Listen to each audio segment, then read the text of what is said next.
character and professionalism. I asked Mr. Barr directly, do you think, Bob, Mr. Mueller's on a witch hunt? He said no. Do you think he would be fair to the president and the country as a whole? He said yes. And do you see any reason for Mr. Mueller's investigation to be stopped? He said no. Do you see any reason for a termination based on cause? He said no. Are you committed to making sure Mr. Mueller can finish his job? Yes. When the report's handed over to you, what do you intend to do with it? I go through the process of what I can share with the Congress and the public, erring on the side of transparency. The memo, that was his opinion about the slippery slope of obstruction of justice charges against a president who wants to terminate a political appointee. He's got to believe that that is a dangerous precedent to set, and his memo was shared with other people. He wanted their input, and we're going to share with the committee all the folks that Mr. Barr talked to and shared the memo with, and he will give you an explanation of the committee as to why he wrote it. He feels like that this is a moment for the country. We need to think this thing through in terms of the discretion of the president to fire a political appointee. He believes that's a slippery slope, and I share that view. Questions? Rod Rosenstein, any reaction? Yeah, I'm glad you mentioned that. He has a high opinion of Rod. They talked. Mr. Rosenstein mentioned to him when they first met, I think, that 2 years would probably be enough. He has got some ideas of a deputy. I told him, pick somebody you're comfortable with, the president can approve, and I trust his judgment to find a worthy successor to Mr. Rosenstein. Do you have any concerns about Rosenstein leaving the department? No. Will you investigate surveillance of these allegations, including those involving Deputy Attorney General Rosenstein? Yeah, I told him I want to give him a deep dive on the FISA warrant problem as I see it, get him to comment about when a counterintelligence investigation turns into a criminal investigation. But we'll talk about that. That's a concern. Did the First Step Act come up? Did you discuss the First Step Act, his views on criminal justice? No, it didn't. That'd be a good question to ask him. I think the main thing that people want to know is what's his view of the Mueller investigation. And I can assure you, based on what I heard, that he has a high opinion of Mr. Mueller, believes that Mr. Mueller is doing a professional job, will do a professional job, will be fair to the president, the country as a whole, and has no reason for Mr. Mueller to stop doing his job, and is committed to allowing Mr. Mueller to finish. Do you think the memo doesn't raise any concern about potential recusal in the Mueller investigation? No, not at all. You can have all the opinions you want about whether or not, this isn't a proper legal approach.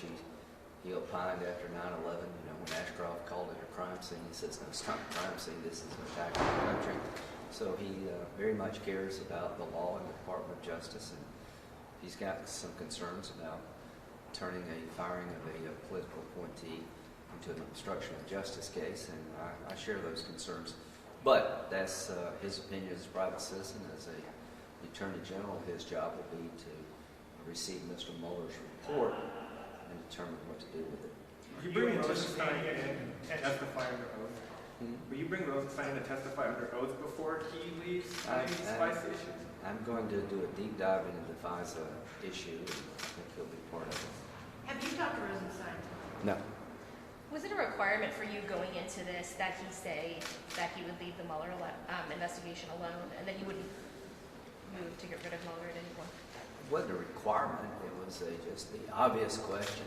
It took about 3 seconds for me to, what do you think about Mueller and what he's doing? And I didn't know they had worked together. I didn't know they were that close personally and had worked together for years. And so, you'll hear it from him, not just me, but I can assure you that he has a very high opinion of Mr. Mueller, and he is committed to seeing Mr. Mueller, complete his job. As to the president, I asked him, he said some pretty tough things, and Mr. Barr says, well, he's the one on the receiving end of this. He's sort of the accused, and from the president's point of view, I think he believes it is a witch hunt because he didn't think he did anything wrong. And I can remember the Clinton days when Ken Starr was part of a right-wing conspiracy. That's just sort of the way these things go.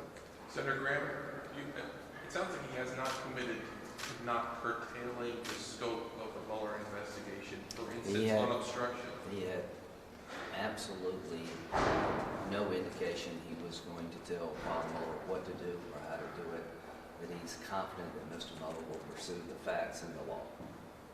Thank you. Any reaction to the president's address last night? Oh, we got you. And the Democratic reaction. Yeah. I thought the president did a good job of explaining the humanitarian problem on both sides to those who are coming here, the abuse that women go through and children to get to the country, what happens when criminal illegal immigrants are allowed to come back time and time again. I thought it was a pretty persuasive case that we need to secure a border. And we need to realize that illegal immigration is a human tragedy in multiple levels. To my Democratic colleagues, I don't believe you're going to get much traction that the president is manufacturing a crisis, because all of you, including me, have voted for billions of dollars to secure the border, very much like the president's proposing. If it really wasn't a problem, why did we vote for $42 billion to secure the border in 2013 and $25 billion last February? So I think the whole idea that it's manufactured is a dangerous road for them to go down, because the people have lost loved ones. That'd be a pretty hard sell. Senator Graham, you had said that declaring a national emergency was not necessarily the best idea. Yeah. Do you also plan on introducing your own plan to try to bridge the gap here? Yeah, I think what will happen today maybe is I'm going to meet with some senators. I've had a couple phone calls with Democrats this morning. There's a deal to be had. It's always been there. I think I've been boring now for about a month of how this movie ends. It's got to be wall plus something else.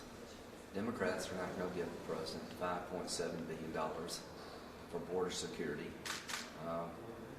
unless they have something that they want to. I think there's a deal to be had if you put TPS reform on the table. About 400,000 people that are going to lose their legal status, and they've been here for decades, and they came here legally. A lot of us would like to make sure that doesn't happen to these people, because they literally have no country to go back to. The DACA population, on average, came here at the age of 6. You told them to go back home and go to the house they were raised in. So I think putting those two things together with a reasonable border security package will work. The $800 million for humanitarian aid is necessary. Democrats want some border security measures that I support, but we do need money for a barrier, and I guess it's going to be steel, not concrete. So I'm hopeful toward the end of the week there'll be some ideas emerging from the Senate that would have some bipartisan buy-in. But here's what the Democrats are going to ask. This is a good question. Will the president sign it? And I think the president's open-minded to a deal. He's firm on the idea he needs border security money, including money for barriers. But I believe and hope he's open-minded to a deal of wall plus. Are you still discussing DACA? Yeah, we've always, the Bridge Act, Senator Durbin and I wrote the Bridge Act, which would be a 3-year one-time renewable work permit, not a pathway to citizenship. I think that's what the market would bear right now. And on the national emergency, Senator, on the national emergency? Just what I said yesterday, it's not going to work. If nothing else works, it's the last resort. I hope we don't have to go.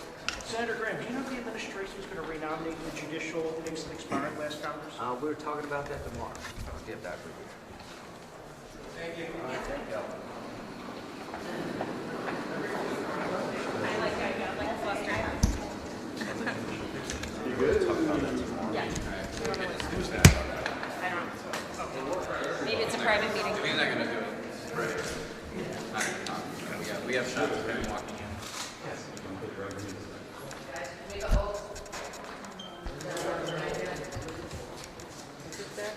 Yeah,